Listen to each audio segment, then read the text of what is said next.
morning. It's still morning here. This beautiful Wednesday, sunny day for me. I'm in the 70s, I think we're now.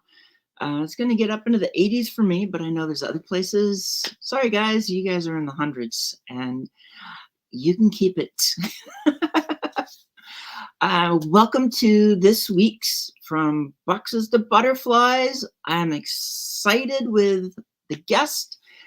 I have a repeat guest, and this is going to be a lot of fun. The conversations we have, the energy, it's always a lot of fun. But I want to start off with some of the announcements, because always got to start with a few announcements. And my first one, which I always like to start off with, is check on those around you. Check on those who you know that they've been having a hard time. You were there when stuff got difficult, but others, they still have to go through it. It takes time to heal. It takes time to move beyond some of those positions that people can be in. So think about those around you, that check in, see how they're doing. Make sure you know how they're doing, because one example is my dear sister Danielle. They had a medical issue with her husband, and they're still working on recovering, and that was at the beginning of the year. So think about those around you, be there for them, and lift them up, because sometimes just checking in makes a world of difference for somebody. And as I like to talk about how I've got a couple of sponsors, and the first one is Level Up Academy. You know her, you love her, dear sis CJ, Dr. Constance LEYLAND. Also the publicity queen. And so I put this up here because CJ has publicity. If you are looking to get out there, have somebody provide publicity, she has it. She has both a publicity that she can do press releases. She has publicity that she can help you get into a premium magazine at a discount, because she's all about the discount. She's all about leveling up others as best she can, because she knows we all need help. So if you're looking to get some help, you want to get out there, you've got something you want to announce, you've got a book, you've got a project, you want to announce it, she's your publicity queen. We have the Hounds of Business. It's an amazing group. Contact Mike Ashebrainer. Here's a group who, it's a community. It's not just competition. It's collaboration over competition. Finding people that you can work with, you have collaboration ideas, and get together and see what happens. Because when you collaborate, so much more happens. It's so much more fun to collaborate than it is to compete.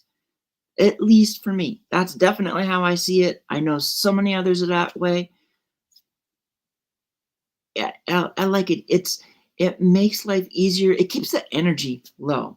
And I will take lower energy and a better life. So as I get into some of the other things, these are projects that are either ongoing at the moment or are about to start. And it's going to be, there's just so much going on right now. And I don't want you to miss it. It's like right now, we are in the midst of the 50 Inspirational Connections. CJ put this together, Level Up Academy. Here are her 4 ambassadors with her. And one of them is my guest today. This is an opportunity, and it's already passed in terms of people have submitted their videos now who are part of this 50, but towards the end of the month, going into August, going into August, these videos will start being shown. And CJ will show these. Many of these 50 inspirational, they're going to be on her shows. So get a chance to keep following up every Sunday morning at 7:30 Pacific time. That would be noon on the East Coast, and I'll let you figure it out from there.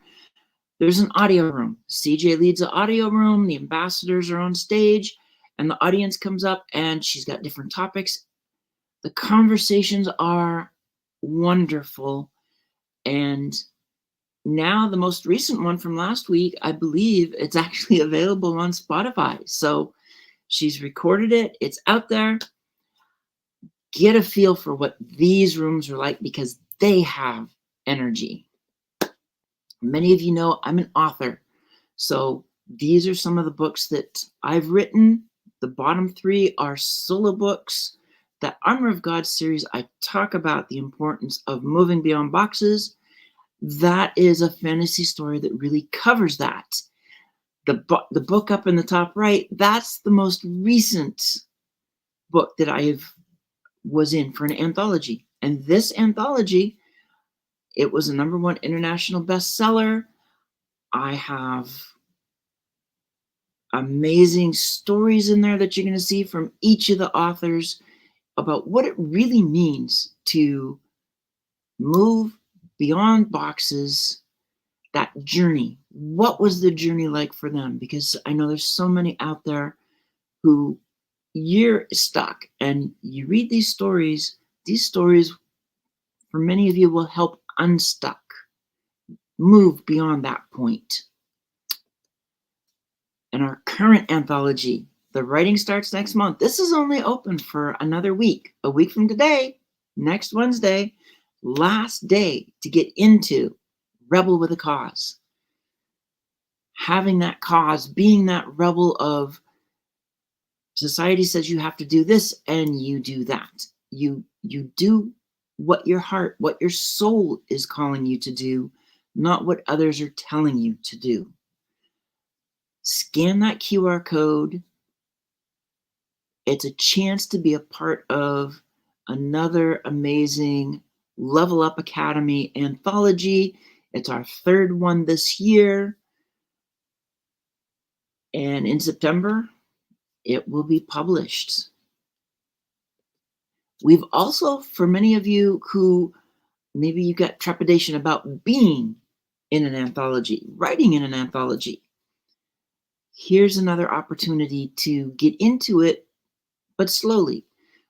It's classes, monthly classes in our book club of how to write,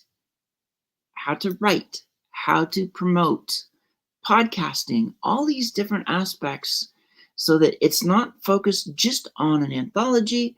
It can be your own book. So this book club, these writing opportunities, it's more than just publishing. It's a chance to really add your own skills, to add to who you are and what you're doing. And now I'm going to bring up Kinga. How's it going, Kinga? Hi. So good to be here. How does it sound? Does it sound okay? Everything is fine. Great. It's all good. Excited to have you here. I mean, it's been, 24th, almost a month since I actually got to see you for the first time in person. And I got to hug you. I know. It was too short. It was too short. It went by so fast too, because I was just there for the afternoon, and I got to spend some time with my family, but not enough time with you and CJ and Danielle and Harsha and Jackie, and oh my gosh, it was so much fun. So much going on. It was a blast, but there were so many people that did show up too. And it was rolling. Yeah. That was it was a blast to see the people that showed up, and many of them, they knew about the event and they came, and others, they didn't know about the event. but they were in the store. And then Yeah. they walked in, and the first guy to actually buy the book and get it signed, he didn't even know it existed. He just happened to be in the store. We just started. He walked in, looked at it, was interested, went, bought the book, came back, and he got to have 6 authors from that book sign it. Yeah. It was an experience, honestly, because you could feel the energy. We all were just hugging on each other and so excited to finally be united. And I think that anybody that was in the store was like, what's going on over there? Because there was just this energy that was, well, of course it helped that like Jackie just brought these like beautiful flowers, but you can tell that this is the type of group that this is how they show up for one another. You and CJ make everything special. And I flew from Texas to just to be able to experience that. And I'm so glad that I did. It was just a really incredible time. I remember we had the books lined up on the tables, but people had to pay for them first. Because of course, you can't really write in a book that you haven't paid for. Right. And it was hilarious when they'd be like, wait, no, I have to go and then come back. Or like, yeah, it'll only be a few minutes. Yeah. It was a good time. It was. And well, besides, for a lot of those, I mean, we did, before we left, sign a number of books, just signatures. But yes, it was a bit of a learning experience because they had to buy the book first so that they could then have it basically inscribed however they wanted. Mm-hmm. Because sometimes people are picking up books for somebody else. Or once you get their name, it's like you want to address it to them. You don't want to just sign your name. It's like, sign your name, here you go, sign your name, here you go. No, that's not personal. That's not a connection. No, and that's not what the book was about, right? But the book was such a personal story for each one of us that it wouldn't have made sense to do it that way anyway. So Exactly. I feel like we really connected with most people that were in line. So it really felt like a little party for the afternoon. It was. And Jacqueline was really good. Jacqueline and CJ are making that party atmosphere the way it was. And I mean, and we were in the music section, so there was a little bit of music going on, and it was a lot of fun. Yeah. And that's what, to me, so much of what work is going to look like from here forward. It's that we have options of who we collaborate with.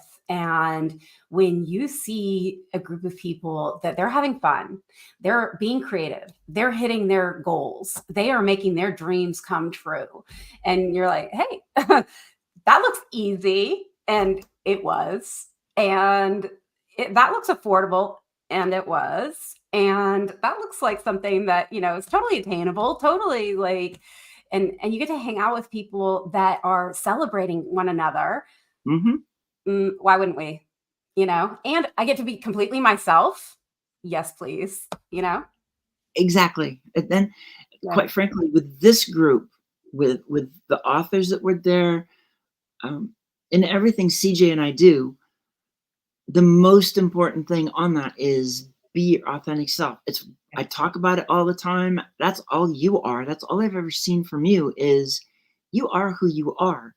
When you're in a zone, you've got bubbles. When things might be a little bit slow, maybe it's not so bubbly, but you're authentic. You're being yourself, and that's really what matters the most. When we're doing that, that's how we connect with people. Absolutely.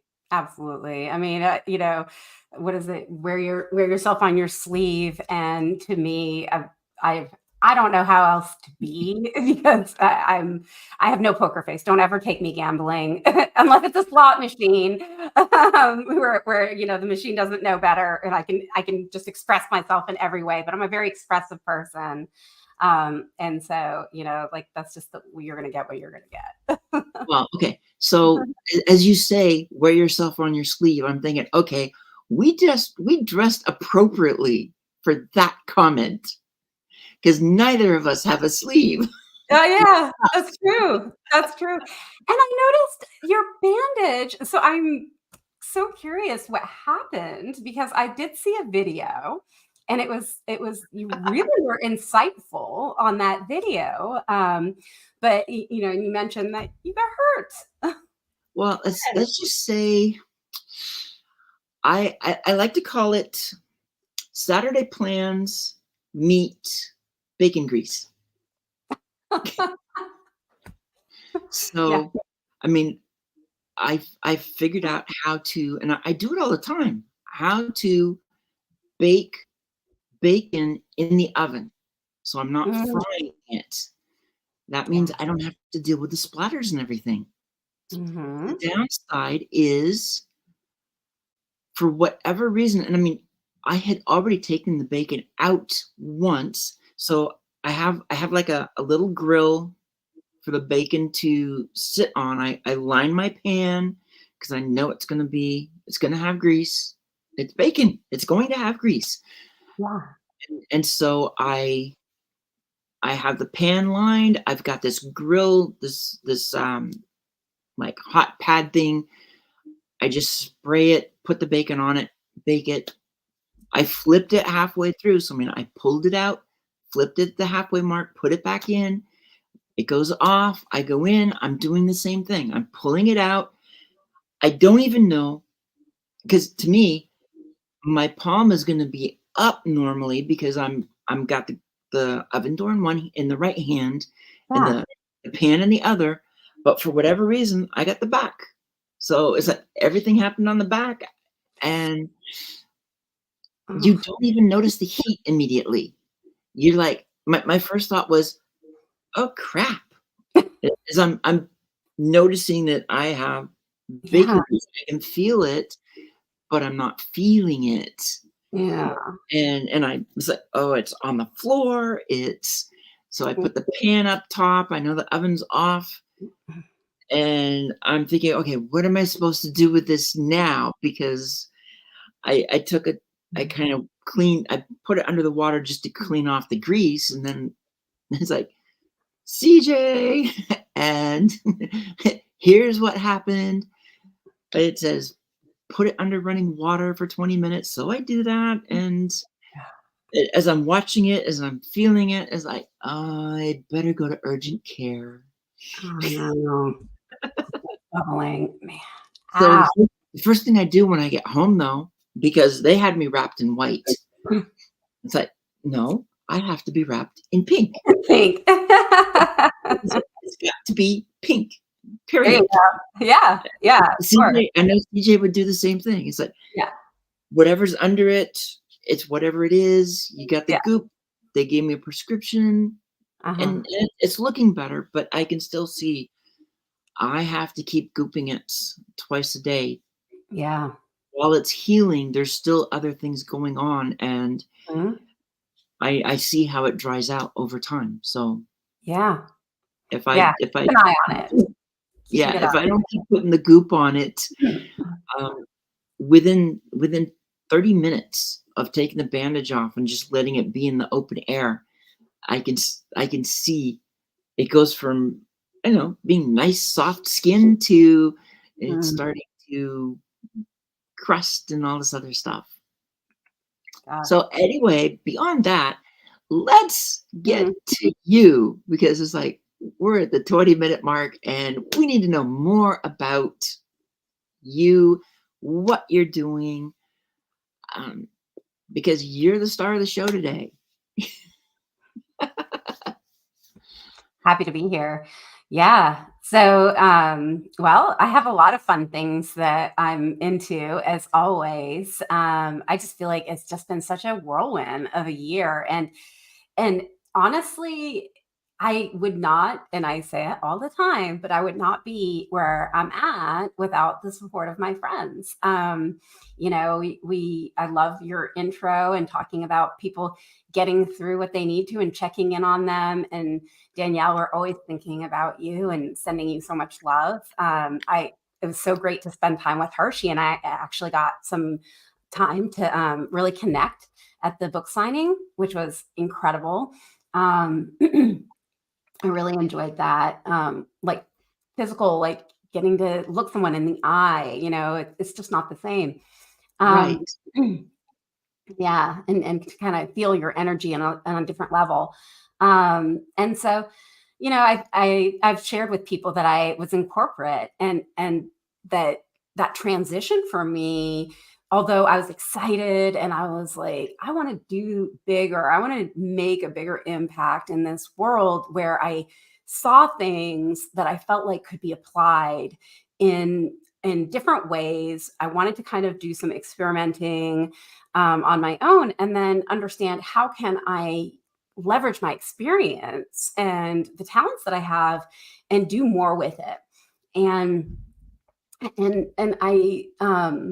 yet entrepreneurship is totally new, for me, from somebody who had a 20 almost 5-year career in scaling large corporations. And it was difficult. And if it weren't for friends like you and CJ and everybody and Mike and the Hounds and, all these other wonderful friends that kind of came about, it would have been a much more difficult road for me, because it's, to me, like it really was so much around how do we feel accepted in this world, when we have had to conform to so many things. And in corporate, you feel that force so often. I felt that I wasn't necessarily accepted in certain ways when I just wanted to share with people my ideas as well. I would get super excited about ideas like things like how, an anthology, let's go for it. Let's do it. To me, that is real innovation. And you see all the work that you put behind it, like that takes a lot of energy and a lot of effort, as you know more than anybody. And if you don't have a group of people that are kind of always there rallying around that, it's hard. It's really hard to get the momentum going. It's really hard to get things coordinated. It's really difficult. And so I was somebody who was in charge of project management and getting the entire company often like aligned around goals. And so if you think about it from this lens, I was like constantly having this view of, I want to get things going. I want to get things done. And I had a lot of pressure myself from leaders, from executives. I was an executive. So the rest of my executive team saying, these are the top initiatives, the critical things for this company to be successful. And we have to get it done in this pretty aggressive timeline. And so I'd take these numbers and break it down. And then I had to go out to the rest of the company and say, all right, let's go. Right. And you don't necessarily always have the buy-in. You don't always necessarily have everybody rallying around that. You don't necessarily always have everybody going, yes, we're going to team up. We're going to figure out how to do this. Right. And so I needed that energy. I really needed that collaborative spirit to just be kind of embraced by that and not have to be the one that was, and to observe that, like that's out there and other people's spirit. And it was just an amazing experience. So today what I'm doing, because you said it's about me. So I found that, wow, this community leadership, this ability for us in the world to see how communities thriving really is how business should work. this sense of we all have a part to play. We all need a leader to kind of grab the reins and go for it, but we all have a part to play, and we all have a sense of responsibility in treating each other in a way that is, just and right and everything. And so that is the best way that we can make beautiful things creative and unique is by pulling from these talents that we have. And I love, I'm kind of a nerdy engineer. I love to like actually take the data points and go, ooh, you can do this and you can do this. And we can solve this little puzzle of how can I make all these pieces fit, right? And so I love that. I love to see how it can all piece together. And so for me, I just I have these visions of like really cool, big things happening. And then I kind of go, okay, how do I dial it back to go, how do I reverse engineer that? How do I take this beautiful vision of something, or how do I let my creativity go where I see something and then I say, okay, it's just a matter of aligning those awesome people that want to make things happen. And so I want to, so my goal is to take entrepreneurs and CEOs that are right in that growth stage, right when they are hitting that scaling, the kind of usually they're CEOs and entrepreneurs that are kind of Series B funding, and they are just where like things are getting a little bit crazy for them because they maybe got some money and they're like, oh my gosh, like I can grow my team, but also people are starting to kind of treat me different and their expectations are out of control and what's happening. So, it's natural. It's natural that happens. And there's a lot of challenges, and I've been through that so many times that I love to kind of have an eye out for everybody and to teach people, especially those leaders, of, hey, look out for these things. And this is how you can set yourself up for success.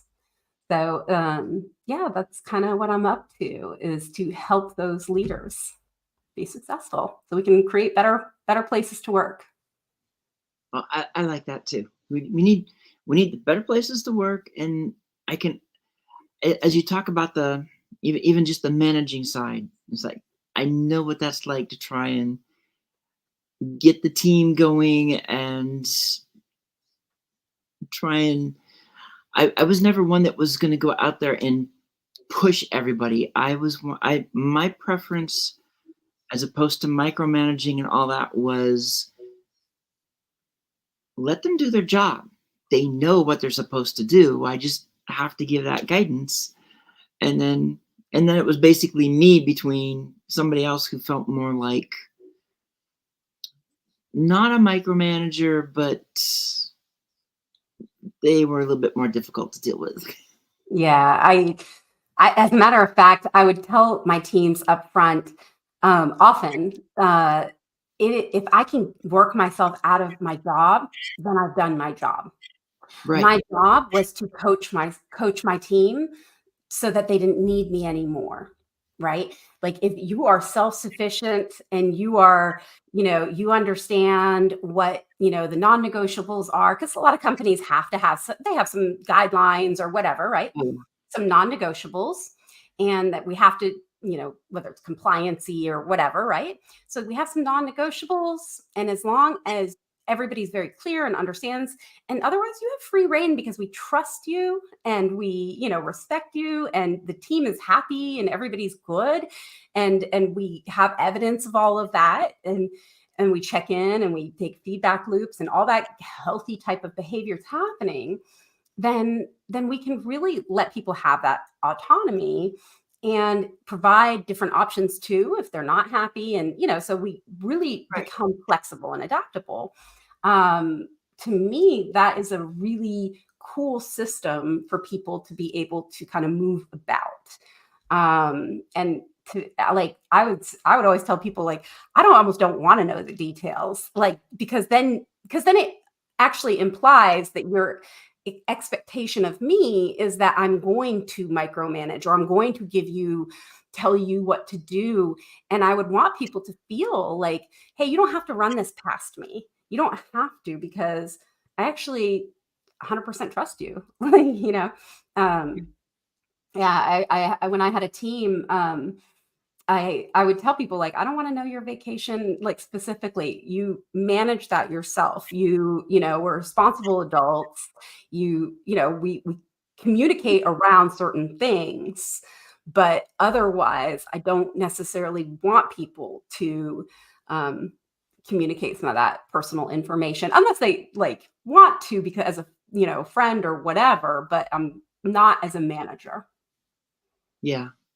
Well, my situation was I was the program manager, so I'm not going to be able to work myself out of a job. It's just because I'm the one that's had to compile everything and then send it to the clients. Mm-hmm. Yeah, I was an internal. Yeah. Yeah. But Mm-hmm. it was still that way because depending on the place too. Okay, so I see so many companies, especially when they create they're hiring and they're putting an ad out for a new position, and it's always high energy, being able to work in a place that is high energy and they're moving fast. And you almost have to wonder why. Right. Because even when you're in the middle of it, and I'm not sure if you talk with some of your trailblazers on this, but this almost feels like trailblazing of why do you have to make it sound like it's such a pressure cooker Mm-hmm. when many times it doesn't have to be? Mm-hmm. I think people mistake rhythm for speed. And I think that's a good point because one, the world is just happening fast. So I believe that the world is coming at us at rapid rate, right? So that is like, I feel that there's rapid change, like, oh my gosh, there's a new tool. And I want to learn at a rapid rate. I think that, you all are doing anthologies like all the time. That's a rapid rate for a lot of people, right? And so, or content, we want to produce content in this way. And so there's things that for people, it's your perception of what rapid is. And so change to me is change management in general is perception, right? It's the impact that it has to you. And so if it's something that you're very comfortable with, if it's something that you don't think is a big deal or whatever, it doesn't necessarily affect you the same way. And so to me, rapid or fast is very much that way. Now, I'm more into like kind of continuous. And then if Mhm. you get on this kind of cyclic pattern, then and we just do incremental improvements, that is where you actually do see though rapid rate improvement because we all know that taking one step forward, you look back and you're like, oh my gosh, I wrote a book in 2 months. And Yeah. where I would have never, thought I could be there. So it's things like that where we become a creature of habit. And so you see rapid results. And so that feels rapid when you're very proud of yourself, which is great. Yeah. Yeah. Well, you talk about that just in terms of the books. We've actually been in a number of anthologies ourselves, CJ and I, and we've seen the knock it out in a weekend Mhm. versus doing it in a month versus, I don't know, it feels like it's 2 months. And I've heard her talk about somebody that told her they did an anthology in a year. That's long. Yeah. So it's part of it is going to be what you feel is the right length, but we Yeah. kind of fell into a month is really the right amount of time, especially if we're allowing up to 3,000 words. What I really appreciate is that you have, because there's a difference between duration of time and then the actual physical amount of time that you're spending. And so it's like that capacity versus duration.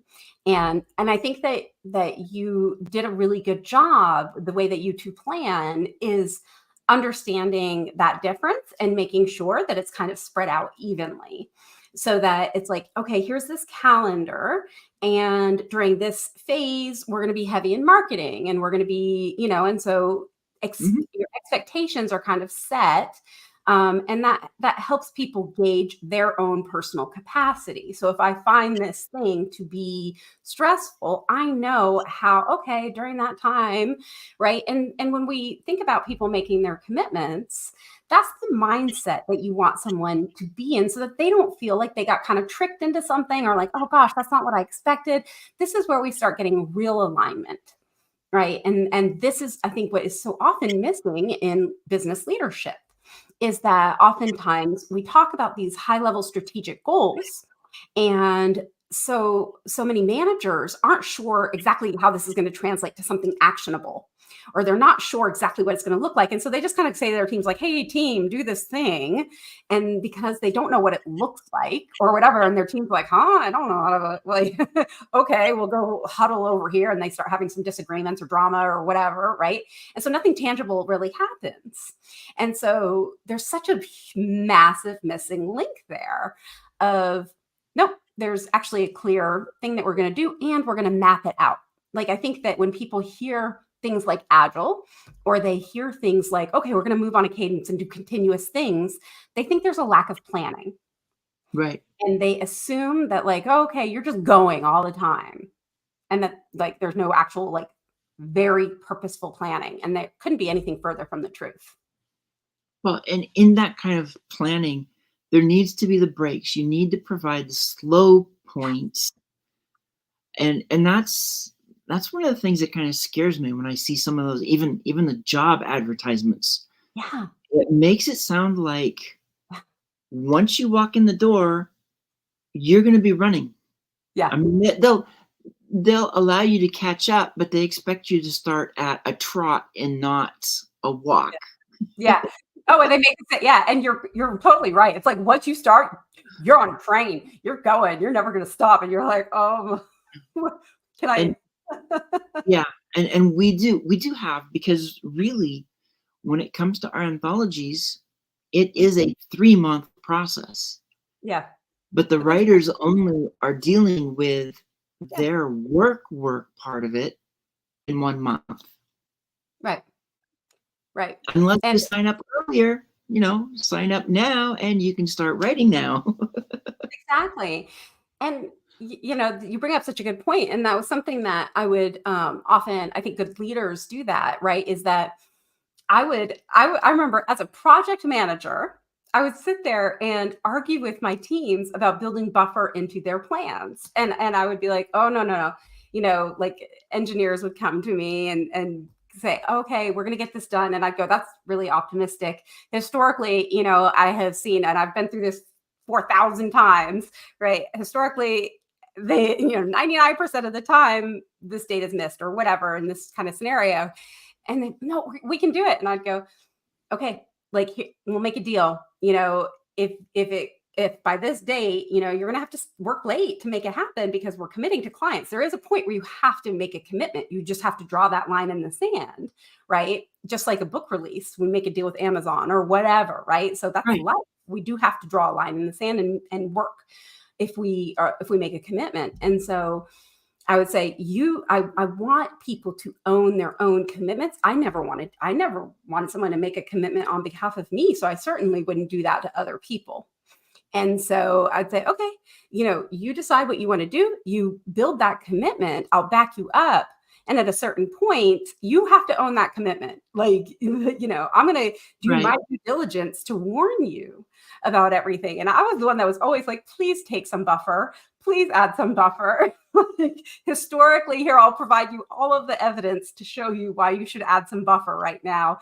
And I'll arm you with that case. And And so I felt like my responsibility as a good project manager was to help people think through those risks, help people think through those kinds of things. And so I think good leaders actually really encourage realistic behaviors rather than going extremely optimistic and then stressing people out, because then people put this unnecessary pressure on themselves. They take it on themselves because all of a sudden they feel bound to something when really they just didn't know better when they made that commitment. They didn't have all the right information. They didn't know what they were getting into.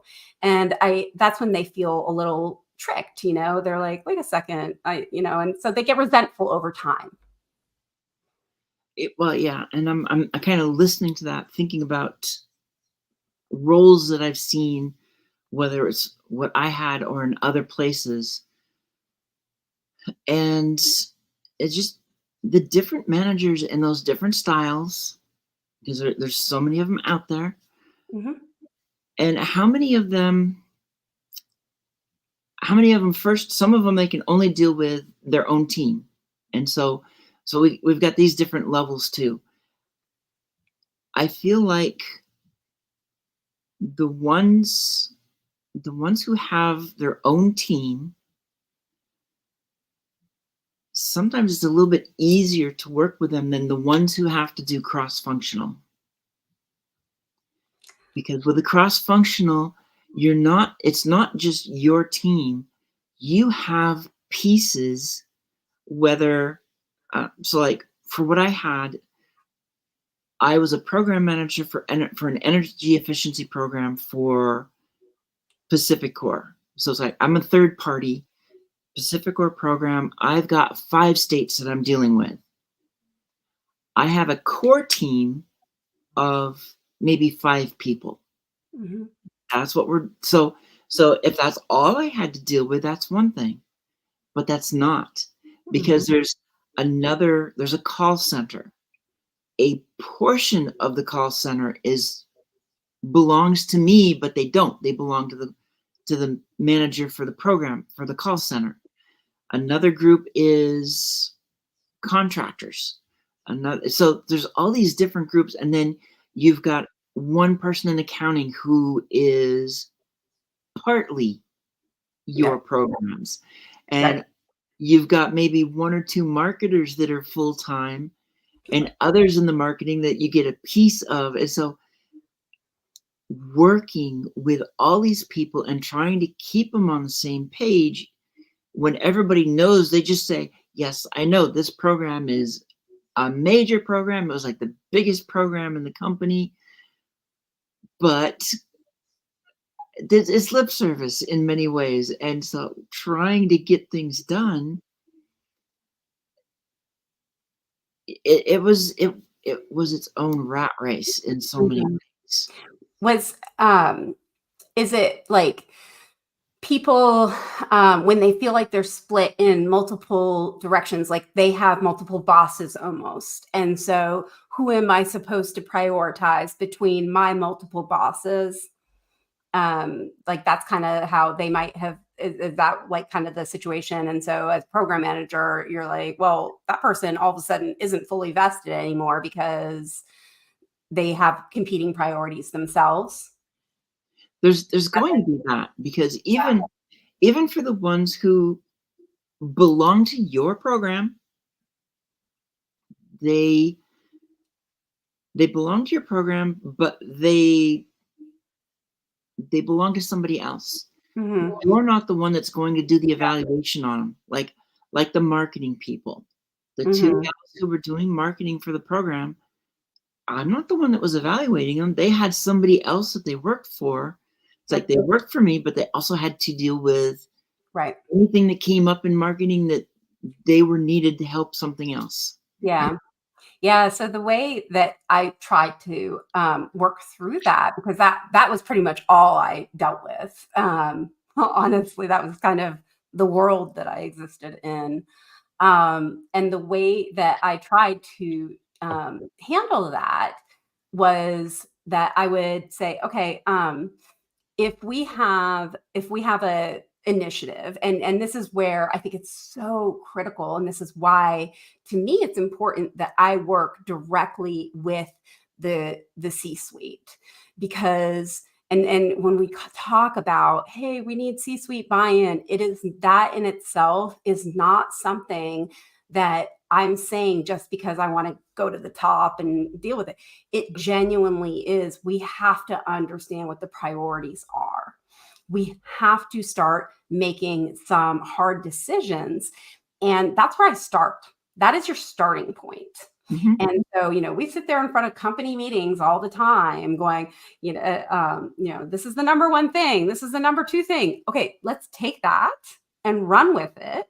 And so when that person is being pulled in two different directions, there should actually be a very clear and decisive answer, where as a program manager or as a leader, there is then a roll-up method where we say, okay, now this, my project is suffering and it's at the expense of this other project. Now, usually what's happening is that there isn't a forum that's provided, or there's too much politics or infighting or whatever at that level, and there's no support. And so because that level of leadership feels like their hands are tied, there's kind of just this like, what am I supposed to do? Right?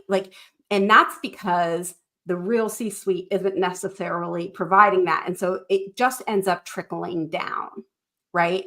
And so that is where that dysfunction cycle actually puts, and we're hearing a lot about this, is like this middle managers, but I don't even think it's middle managers. I think it's all leaders. I think it's everybody below the C-suite, to be totally honest with you. I mean, because it really does. Like, I would drive it all the way to the top, and I take, and I always go like, because it's one piece of paper kind of thing. Like, I would start forcing these decisions of, we have to have, and that's why I used transparency modeling as a way to do that. And what I mean by that was, I'd get this rhythm and heartbeat going, and I'd scale that across, and I go like this because I'd have everybody just kind of moving in this heartbeat rhythm. And on these teams, and I'd say, okay, whatever initiatives we're working on, we're going to bubble up what we're working on. So at least that's very clear where we're spending our time, how we're prioritizing it, how we're making our decisions. And we're going to at least feed into this reporting structure, or reporting system rather, that it's simple. It's not overly anything. It's just saying, this is what we're working on. This is, and how we're interpreting what's being asked of us. Right. And so we're just feeding back into saying, this is how we're interpreting what's being asked of us. This is where we stand. This is what's at risk, basic status kind of stuff. And then we keep bringing that up to the next level of leadership. And as long as that kept getting pushed up, eventually those two work streams have to meet. And so eventually if it didn't match, I was able to say, as a project manager, I go, well, where's the disconnect? Because if there's a disconnect in priorities. If we're not spending the right time, then it really does come down to, we have limited capacity, and it becomes a prioritization problem. And that's why we don't burn people out, because this is the reality. We're taking reality and bubbling it up rather than pushing down and expecting everybody to suffer the consequences. Well, I like that, because too often at the top, it feels like those people who are creating the decisions, they're looking at things from a purely financial aspect. Unfortunately, sometimes it's a financial aspect of, how do you get more out of them for the same amount, when the reality is, if you want more, you should either bring more people on or expect more time. And what you're saying right there, when you look at things from the bottom up and see the reality of what's going on, and understand from that reality, how flexible is it? So it's like, yes, you're going to get reality, and this is what it is, and this it will take this much time to do this. We need this many people to do that. That's fine. Tell me what the flexibility is in there, and then let's not shove something down. Let's work with what is available and make it a better deal. Yeah. Yeah. And it's that simple, right? It just becomes trade-off discussions. Like that's all it is. And when you have it on paper and you're like, look, this is what it is. This is the resources that we have, the people we have available, the talent pool that we have, and we're doing the best we can. And here's the proof, because we are showing up regularly and we are giving you choices every week based off of our reality, and we get disciplined about communicating that. And a team that gets really disciplined about communicating out what they are doing is a very effective team. So I love to teach a coaching culture and say it's more important to actually get your team supported in feeling confident in showing their reality than in beating them with a stick about what their reality should be or your optimistic view that you want, because then they'll tell you whatever lies you want to hear, but then you find out that they're lies and then everybody's mad, right? And so a good leader, I think, understands that and says, you know what, I'm going to put my stick down with these metrics. Metrics are good because they're goals. They're not a performance thing. They're actually out there so that we understand what we're working towards, not because I plan on telling you that you're bad, but because we're working towards something and I need everyone to understand what we are working towards. So that way, when I do see a red flag, I can go to you and say, are you not getting the right support? Do you not have the skills that you need? What's going on over here as a support way? And if leaders don't know what to look for, if they don't know how to, use that data, what to look for in terms of, gosh, must be something kind of going on with this team, and how can I ask the right questions to see if there is something going on that maybe they need some help with or more support here, then how would we even know? So. Well, I like that because you're using the data to see what's on the ground. As you're talking about that, I'm thinking about some of the stuff that I like to look at, which is belonging. And so one of the questions then becomes how that would fit into this, because what the leaders, managers too often don't understand, when they're making life difficult for those below them, at whatever level below them, then those people don't feel like they belong. If they don't feel like they can give an honest answer, then they're just being used. Right.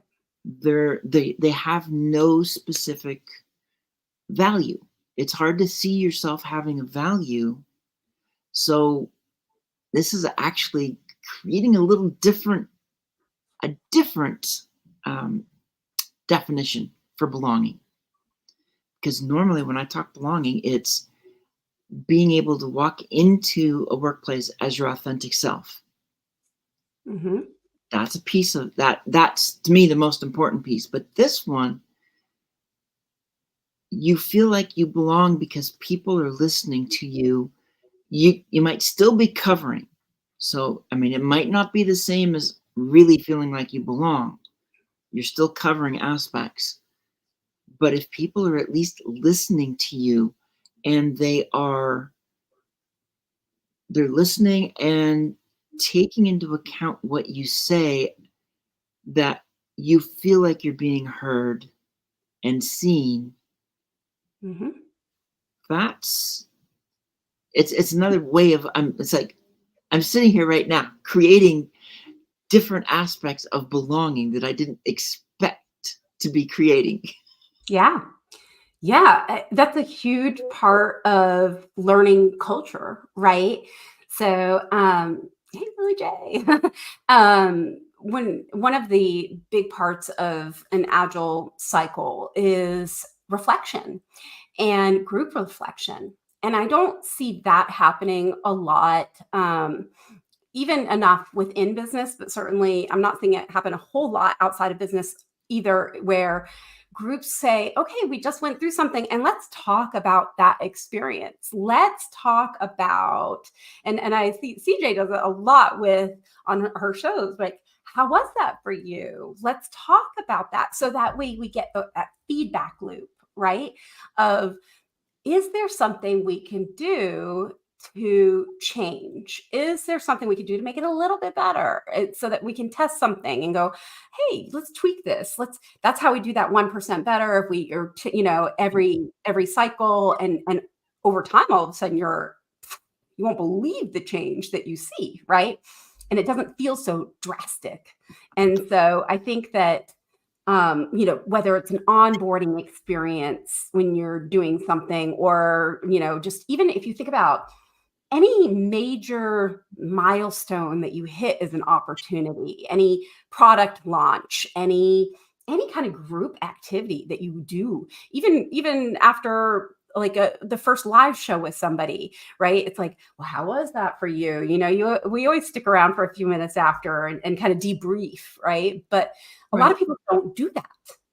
And it's kind of surprising to me that a lot of people are like, bye, and you're like, and so I think that when we build that in and we say, what can I learn from this? And how was that for you? And that makes people, and when we consciously do it, and for me, especially when you have a big group activity, and you say, everybody, I want to go around and I'm going to actually ask every single person.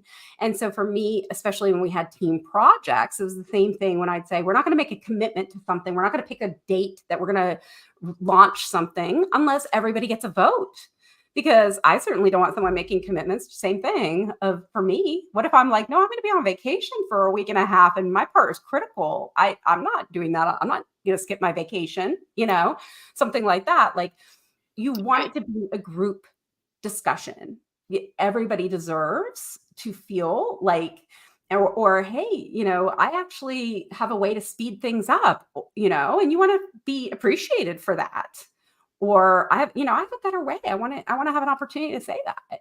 Or, actually I have a really steep learning curve and I need us to build some buffer in here because I would like to learn something and I need this project to be a way that I level up. And if we care about one another and we actually are taking this philosophy that we are together collectively going to be much stronger, then we as a group make these decisions.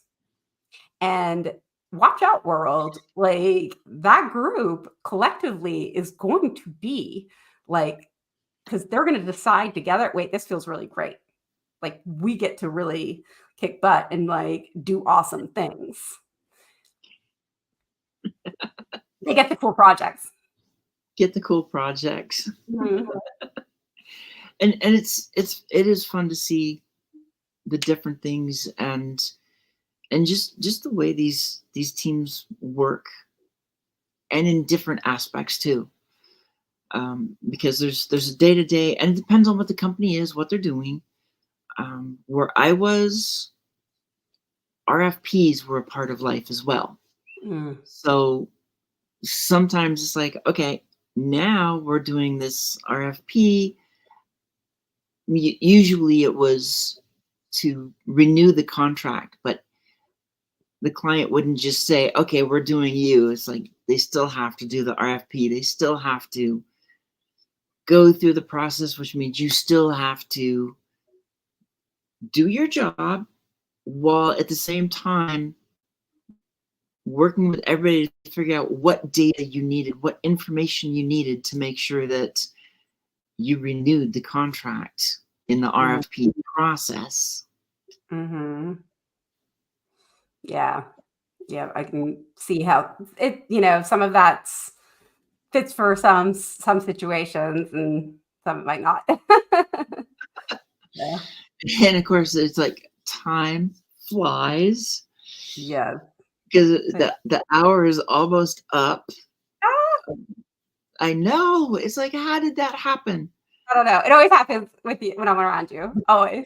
But then again, at the same time, we spent what, the first 5 minutes anyway talking about book signings, and Well, that's fun too. it's all part of the conversation. It's all part of everything that's going on. Yeah. That's the fun part. There's so many things going on. But what I want to do is make sure you get time to let everybody know where they can find you, any special things that are going on, and any last minute nuggets. I mean, everybody, I'm like CJ. Now it's like, okay, we always say golden nuggets. I feel like we need a new term for this. I mean, it's like everybody's heart-centered. No, we're going with soul-hearted. Thank you. I think there's a few more that we're starting to change. Like, we're going to go this way. Yeah, I mean, there's a lot, like, and I think about that too, because I'm like trailblazer, and then I'm like, also we have to be like, yeah, it's risk taking, and then it's also like lead with conviction, and it's like I got a lot of opinions here. So I love all of them. They're all welcome in my world, because what it does mean is that we're moving the needle forward, right? What it does mean is that we care about moving the needle forward together, and that we are building this community mindset or whatever it is, but we are here because we choose to be, and because we see the power that we can do from seeking value in one another, and from using this kind and respectful and loving space that we want to hold for one another, and to like spark this creativity and to make things happen. So with that in mind, again, my name is Kinga Vajda, and Execute Your Intentions is the name of my business. That's also my website. I am very active on LinkedIn, so people can find me on LinkedIn. I have a link under my name with a 15-minute intro like consult if anybody wants to think that you could use my services to help you get your business scaled, or your leadership team, to help you kind of figure out how to navigate these tricky waters. So awesome.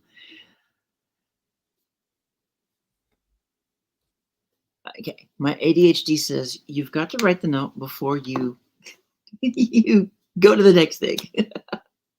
I'm learning this. It's like, thank you, CJ. Yes, I do have it. Before the squirrel gets out of the squirrel. Yeah. It's like the squirrels are everywhere. It's so easy. So it's like you said something, I'm thinking, oh, I need to put that note down. And so the next thing I know, it's like all of a sudden it's like goes quiet. Well, before I lose this and the squirrel, I have to get it written down. I'm glad you did. and it's like I know too, she already did it today. She made a comment, came up with something new on her show, and she's like, Susanna, you better be out there. You need to write this down, because she wasn't going to remember it. Funny. I love it. That's a team. That's a real team. Exactly. And that's what we do. It's like we did that yesterday. Yeah. We came up with, I don't remember which one of us came up with a title of something. Then I think she came up with it, and I was trying to think of a different way to say something, or we both wanted a different way to say something. That's what we're changing. And so I like, okay, here's some options. There's this. And when I hit one of them, and she's like, that's the one. And the next thing I know, 2 more different titles come out.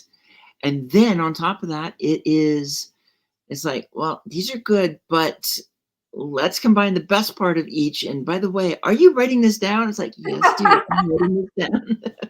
I say that a lot to them. Yeah, I get it. Like, yes, because one of us has to be, and she's driving. Yeah. So it's like she's talking to me through her own earbuds and driving it. So yeah. But that's how you bounce the ideas, you see what happens, and away it goes. So true. And I see that Dr. Nuke stopped by. Hi, Dr. Nuke.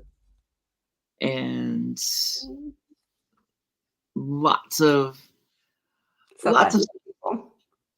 So yeah, it's great to see everybody. I'm glad you were here. I'm glad everybody stopped by. And I mean, this lives on LinkedIn and my YouTube channel as well. So I love it. And it was great talking with you, seeing you, and hopefully it won't be long before we can, be at the same book signing or be in the same place again. Let's do it.